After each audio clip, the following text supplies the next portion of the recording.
They say fear is just a feeling. But what if it's something more? What if fear is a predator, hiding in the shadows, waiting to be awakened? Welcome to the Hunt for Fear Challenge. Each game you recommend is a doorway. Each stream, a descent into madness. And only the most terrifying will survive the leaderboard. You think you've played scary games? Prove it. Let the nightmares begin.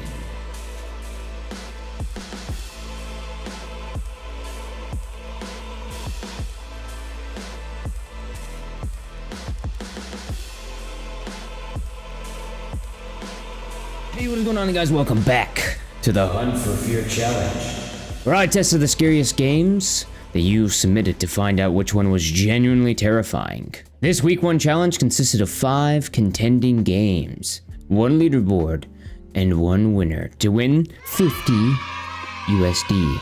Today I'm joined here by the wonderful wife, Floating Arm Wife. Say hello. Hello. Make your cameo. Make your appearance.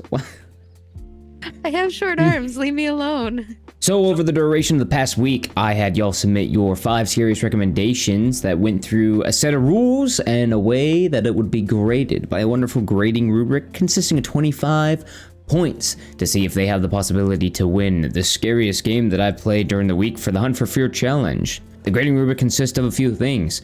Psychological impact. Does the game disturb you mentally or emotionally? Does it linger after playing? Atmosphere and immersion. Does the world feel tense, immersive, and oppressive through sound, visuals, and design? Fear delivery. The scares. Are the scares creative, unpredictable, and well-timed, not just cheap, crappy, PNG jump scares?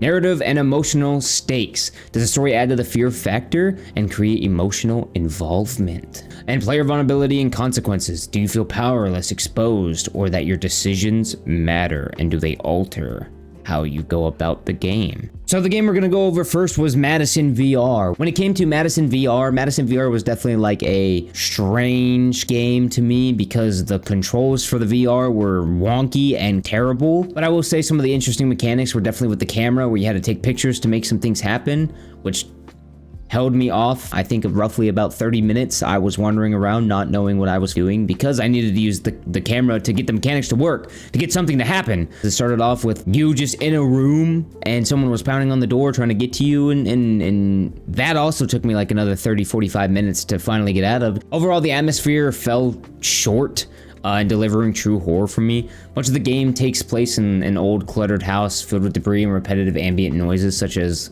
like creaking floorboards, the usual house settling noises, constant fear tensioning sounds with nothing going on, and it's just like, oh, something's gonna happen, and then nothing happens, right? So it starts delving into the point where you're bracing for an impact of something, you're bracing for something scary to happen, and it never does, so it starts becoming mundane and reused.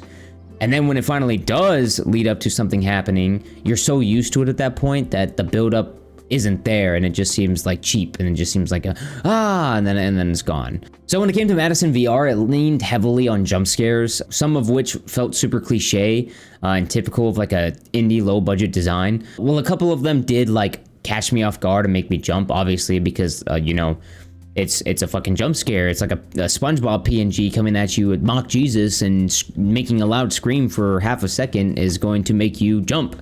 Like, that's just the typical thing, but that's like a cliche, super blah kind of jump scare horror tactic, right? I don't really like the games that constantly use jump scares to pull fear from you. Overall, nothing from the game actually felt like terrifying. I will say one of the best scenes, one of the ones that did stand out the most, was definitely the one in the well, right? Where you're sitting there in the middle of the well and when you're using the radio to try to get like a good signal, and that's where the monster was. That was definitely one of the better parts of the game. So if people were able to make games to where it's not just jump scare and then an extended period of time of nothing happening, but build that tension without having a jump scare to constantly keep the person on edge, I think that'd be a really good way to make Madison VR much scarier. In summary, while Madison VR had promising elements and some effective scares, at the end of the day, it really struggled to maintain that consistent immersion and frightening feeling. The atmosphere definitely felt creepy, spooky. It definitely left me expecting and wanting more. I feel like it really plateaued because I enjoyed the ambient noises and everything at the beginning, but like you said, it just kind of didn't really develop from there. But now jumping into the rubric to get the score.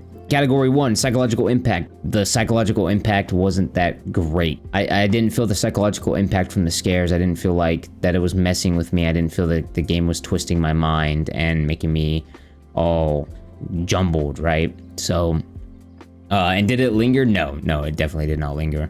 The only thing that lingered was the marks on my face from wearing the VR headset for an extended period of time and the headache that I had from the straps pulling at my scalp. So for Madison VR psychological impact, we're going to throw in a 1.5. In the beginning of the game, I felt like the atmosphere was good, and then when it didn't change, when it was just the same thing, it stopped. I stopped hearing it. I stopped paying attention to the atmosphere of like the audio atmosphere, the audio immersion, and just started focusing mostly on how to solve the puzzles. So, you know what? We'll meet in the middle ground. We'll give the atmosphere and immersion a 2.5. I can agree with that. Now when it came to the fear deliveries, aka the scares, majority of the scares were just cheap jump scares. Mixing it in with the immersion and taking the well scene into account, we're gonna say that the fear delivery was a 2. I completely agree. Like I said, the entire game left you really wanting more from it, and when you did get more, it felt very poorly played out.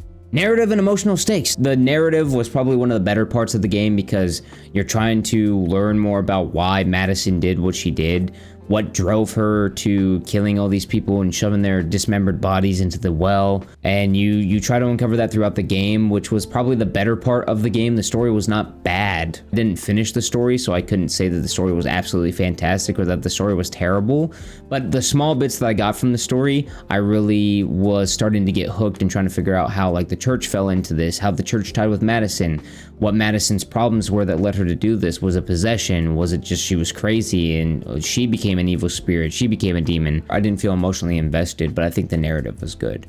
So that's like half the points right there. So the narrative and emotional stakes, I give a 2.5. I would give it like a 1.5. You would give it a 1.5? So we're going to put it as a 2. We'll leave it as a 2. Player vulnerability and consequences. Do I feel vulnerable majority of the time? No. Only in the well scene did I feel really vulnerable and really like genuinely like something is going to get me and there's nothing I can do but just keep looking around and feel helpless and feel powerless. That one I have to give like a 2. Just because of how good the well scene was until I was jump scared. The rest of it was terrible. Yeah, I think the well one was by far the best part, so I agree with you on that. Putting all the points together, we have a total of 13 out of 25 points. Who would you recommend this game to? Or would you recommend this game at all in general? I mean, I could recommend the game. I don't think that the game is terrible. I just don't think that the game is scary. I don't think the game delivers a scary aspect. If people like solving puzzles with a spooky, eerie twist to them, then yeah, I'd 100% recommend this game to you. But if you're looking for a game that's genuinely trying to keep you on edge and try to knock you off your ass and scare you, I don't believe Madison VR was the one to do it. On to the next game, Little Nightmares 2. So some of the highlights from Little Nightmares 2 was the fact that it wasn't a traditional horror game. It's eerie and unsettling, and definitely was visually captivating. The good news, at least, is there's no real jump scares. It was just kind of like a beautifully strange world that kind of just makes you feel uncomfortable. While it didn't scare me, I'm definitely curious to dive through the rest of the game and finish the game. But it wasn't something that was a good scare. It was more of like a platforming, puzzle-solving, eerie, atmospheric game. Not something that was genuinely made to scare you, but something that was just to make you invested in an eerie sense. Because of the short time I spent on the game and possibly due not having played the first Little Nightmares, I didn't feel fully connected to the story or its deeper context. With that being said, the character that I encountered, like the NPCs, the AI that I encountered, were memorable, I will say, like all the way going to the gun-wielding man that was in the first scene after we find our peer, deranged school children, and lastly, the one that really like stuck with me was the disturbingly stretchy teacher that could stretch her neck around and look through different areas and try to find you. That brought a different aspect to the fear aspect of being chased, where you know where the monster is at all times. It's not like behind you trying to catch you, but it was also like trying to get away from it, and it was pretty good. Overall though, with Little Nightmares 2 didn't instill fear or make me jump. It did deliver a compelling atmosphere that left me curious to see more. So it may not hit the mark for players seeking pure horror, but it offered a rich and unsettling journey that I think is worth exploring, but not something that I feel is super terrifying or something that genuinely makes me scared. I do really like the atmosphere and the story-driven gameplay that it involved. It was very beautifully done and made you want to continue watching as a viewer perspective. The teacher, that did creep me out a little bit, but once again, that wasn't really like scary. It was just like, ugh, I don't like that. Yeah, it made you feel uncomfortable, which is a part of horror, right? Making you feel uncomfortable and uneasy. Psychological impact.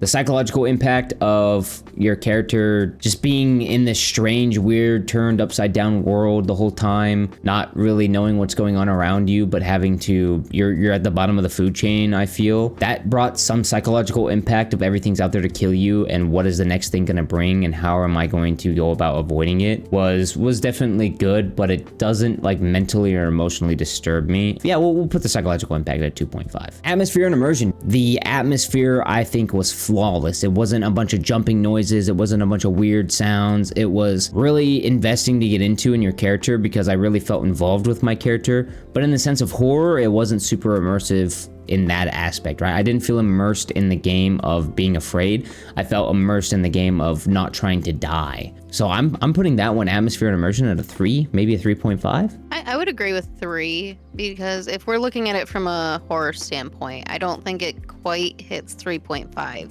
but it was still very beautifully done and detailed, and I liked the whole tone that they set for it. So fear delivery. Nothing in the game felt like a scare. Nothing in the game felt like it was supposed to be scary. It was supposed to jump out at me. It was supposed to make me scared. The fear delivery was definitely on the lower end of the aspect. I would put it at a 1, maybe even a 1.5. The fear delivery, I'm going to put that as a 1, unfortunately.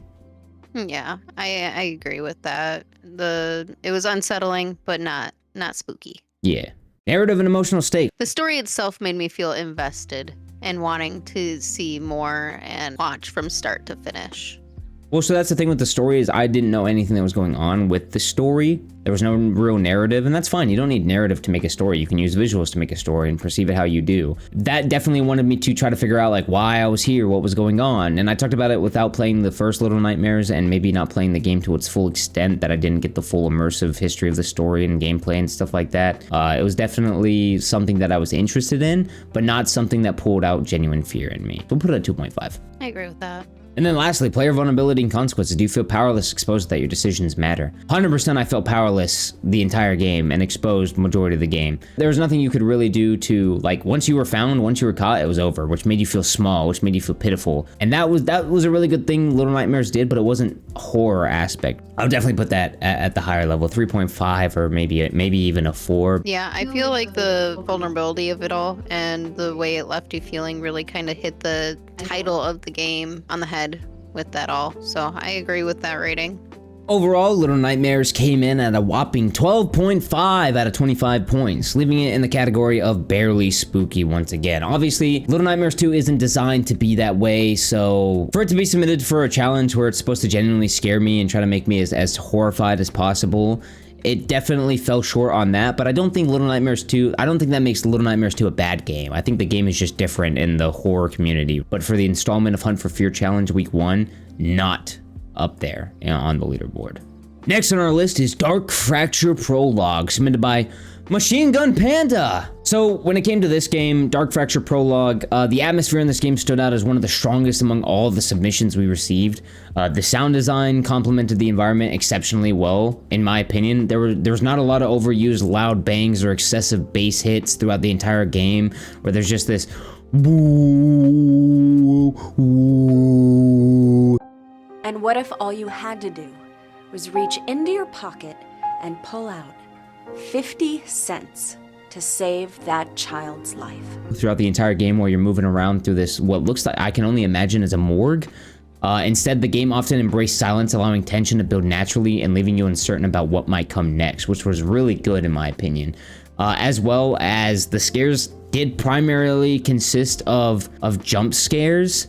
It wasn't like, in your face overused, right? The tension was really good because it was silent and you were moving around flashing your camera, and that sometimes led to nothing, which kept you on edge because you're like, oh, I'm about to get jump scared. And then it never happened, which you're just like, okay, something's gonna happen, but I don't know when. Like, when is it coming? What the fuck is it gonna be? So that was definitely good in my opinion.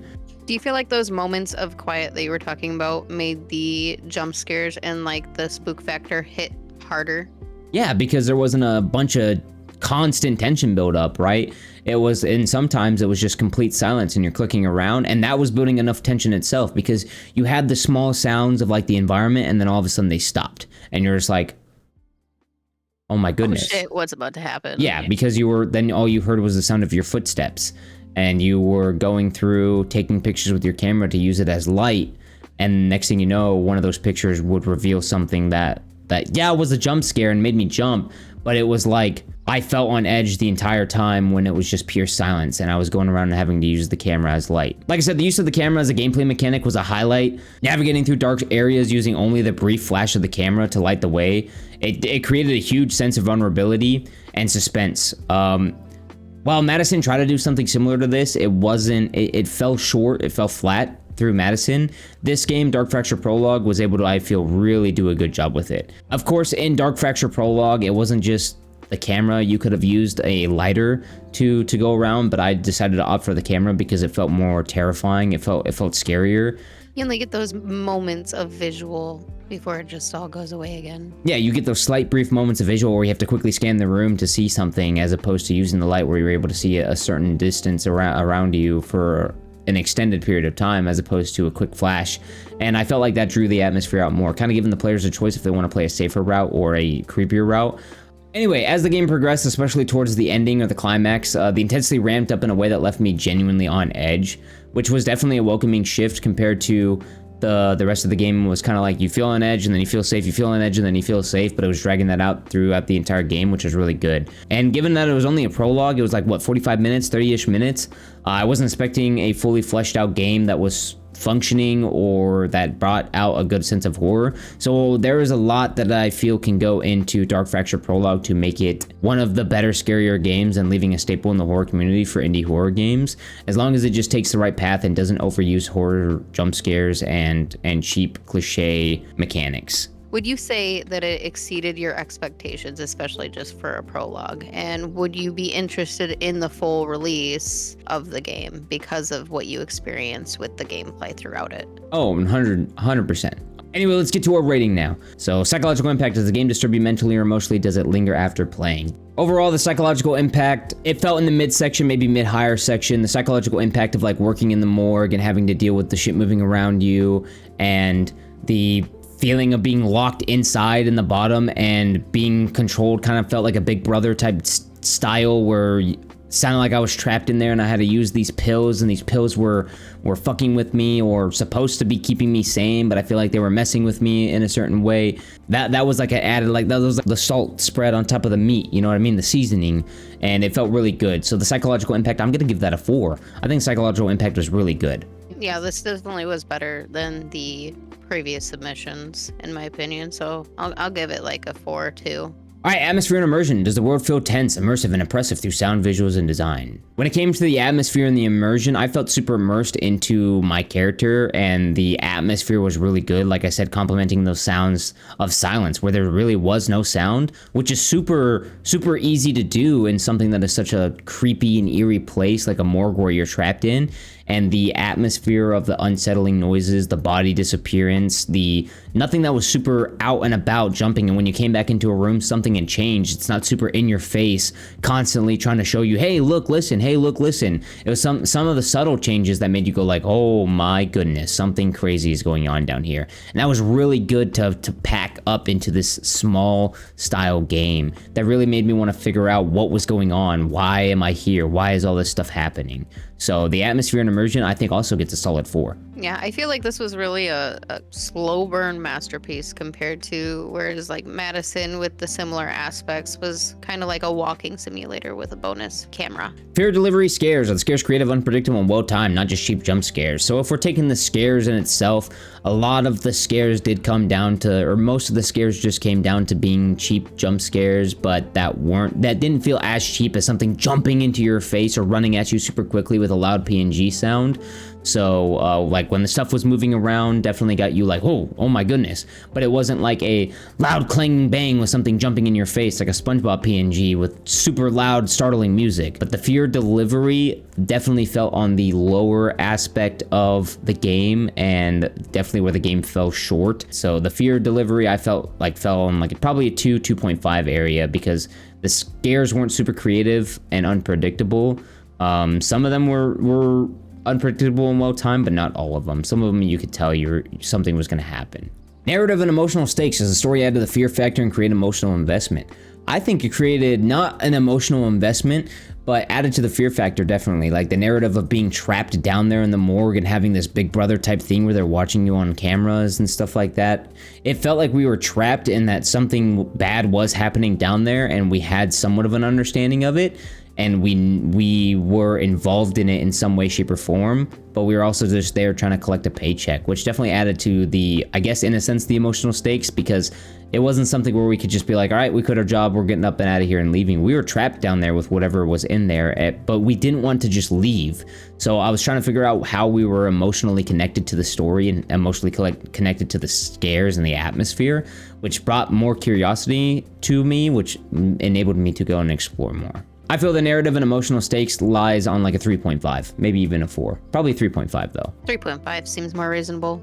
And then lastly, player vulnerability and consequences. Do you feel powerless, exposure that your decisions matter? Player vulnerability, yeah, I felt super vulnerable. I don't think our decisions really mattered with what we did. I felt powerless and vulnerable because of being trapped down there, knowing that we're being watched the whole time.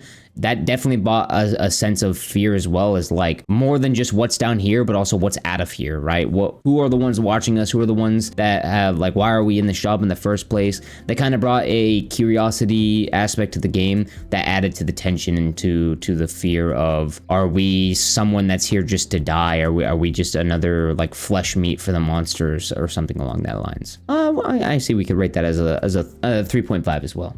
I think that's pretty solid. With that, Dark Fracture Prologue rated at a total of 17 points, giving it moderate fear. Next up on our list, we have Dread Flats, submitted by A Yo What Up, otherwise known as Chris. So Dread Flats offered a blend of psychological horror and classical monster pursuit gameplay. The antagonist, who I jokingly refer to as the Granny, it follows a predictable yet tense patrol pattern, requiring players to carefully navigate around her in order to complete objectives and escape her twisted domain, where it's like, and this upside down kind of universe after you go through the initial Dread Flats part of itself. One of the most memorable aspects, I would say, of the game was the unsettling sound design, particularly the disturbing noises Granny made as she hunted you down, right? Like the weird noises she would make, grudge-like noises and groaning. Slap, slap, slap of her feet on the floor. Oh yeah, that too. The inclusion of a recording camera mechanic was a smart touch in my opinion. One of the most memorable aspects of using that camcorder was when it was recording you sleeping and the camera just fell over and you went up to pick up the camera and you were reviewing the footage and you found her like coming out of the closet and crawling underneath your bed, and you're just like, oh my god, she's still under there, while you're watching through the video. So you're like, get out of the video and try to figure out if she's down under there. And then she wasn't, like you couldn't see her or anything like that, and there was nothing that came about it, which was a double-edged sword, because it was like, okay, that was just weird and strange, but it also left you on edge wondering like, what's gonna happen? Where is she in the house? She's somewhere here with us, which was really good. It didn't need a jump scare in order to make me feel on edge and genuinely like get me uncomfortable. So I liked that, in my opinion. I liked not being constantly jump scared and flashed in the face all the time. It was a horror element that didn't rely on jump scare, which is rare in games these days, because a lot just rely solely on those jump scares.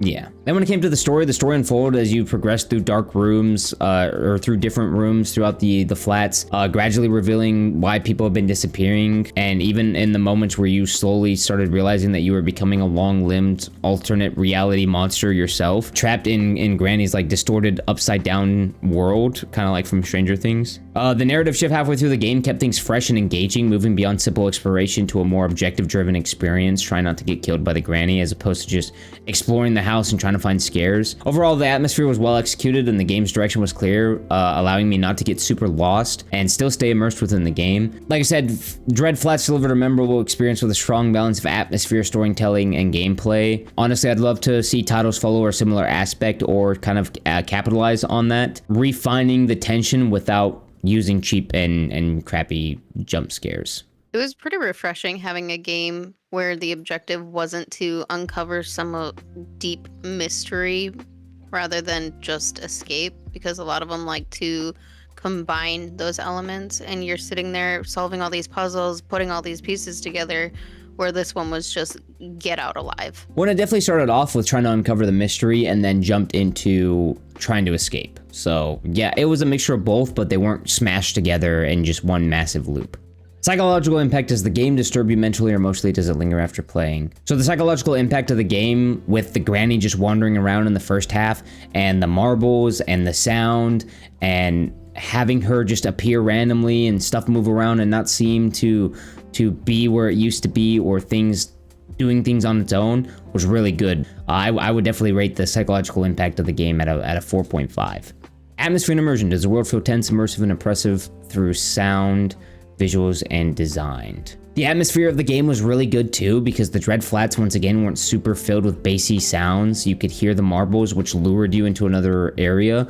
Like, the marbles was a really good touch of the game, and that added to the story as well. Like, the sound design was really good, and everything felt like it was involved in the story. It didn't feel like it was just there to exist for some random fucking reason, and that was really good as well. And yeah, I definitely felt immersed in trying to be this person who was exploring the Dread Flats because I was paid $10,000 to stay here and capture all of the creepiness and fear on camera. So once again, I feel the atmosphere and immersion was a solid 4.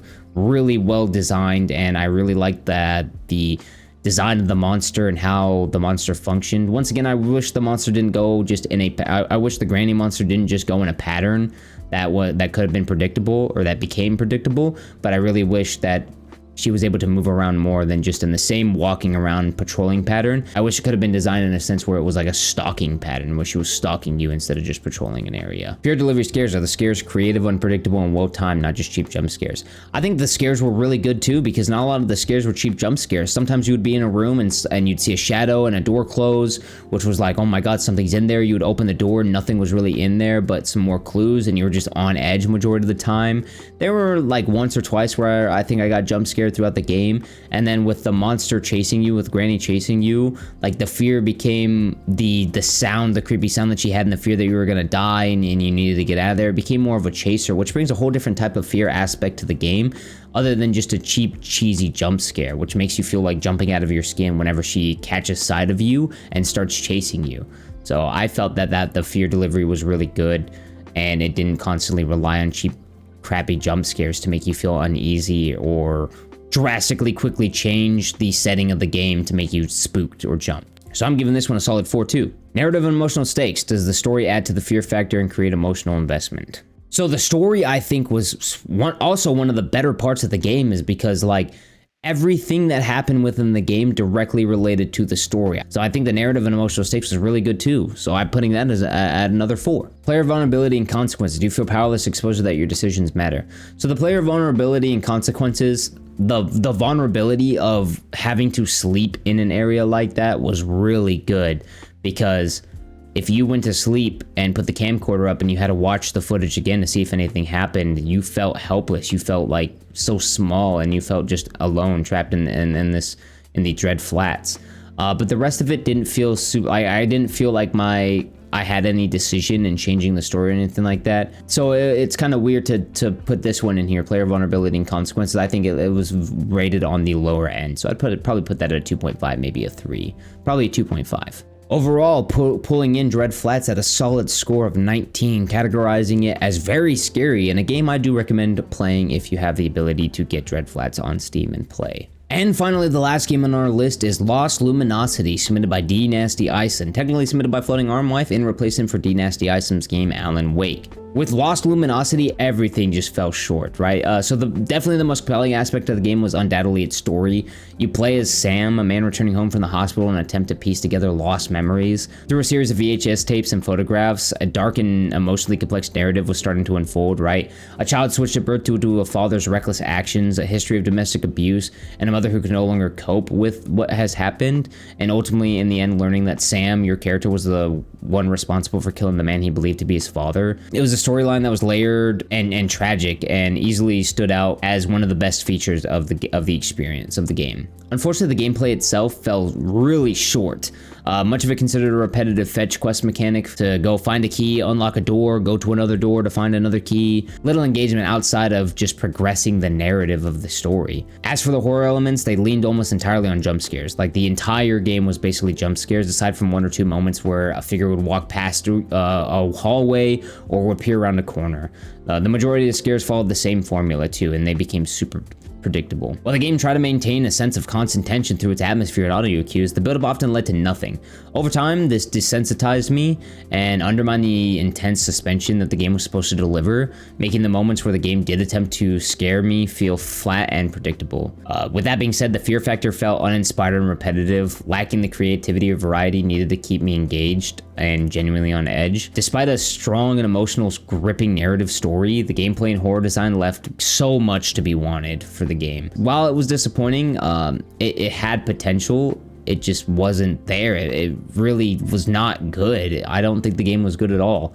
With that being said, when it gets to the rating, the psychological impact was really low because there was nothing psychologically messing with you other than like maybe realizing that you're not the child, and like something that happened before you that involves you, but it doesn't grip me to the game and make me feel like psychologically disturbed or tense or anything like that. So this one I'm rating it as a 1.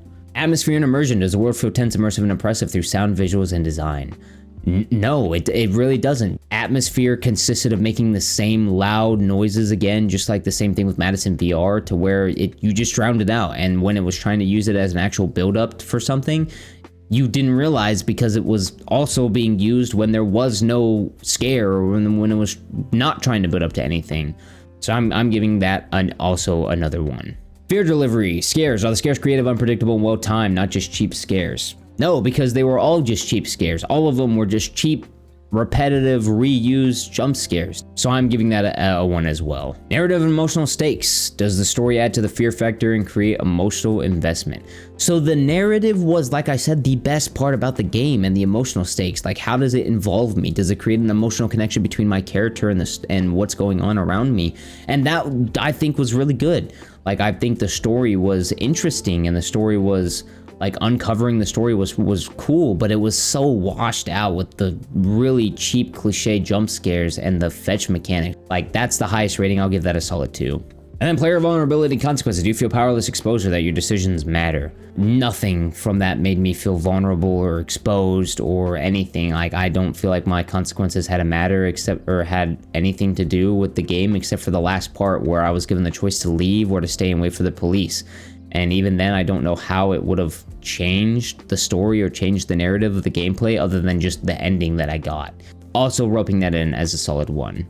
Lost Lumiosity coming in with a solid 6 out of 25, rating it as not scary at all.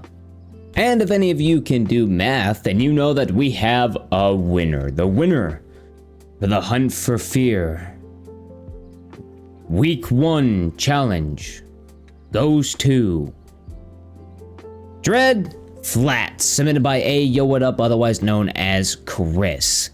Like I said, all 5 games were broken down with a really decently strict rubric and a set of rules, so if this interested you and you enjoyed watching the video, let me know down below in the comment section, or leaving a like on the video, or even possibly subscribing to the YouTube channel.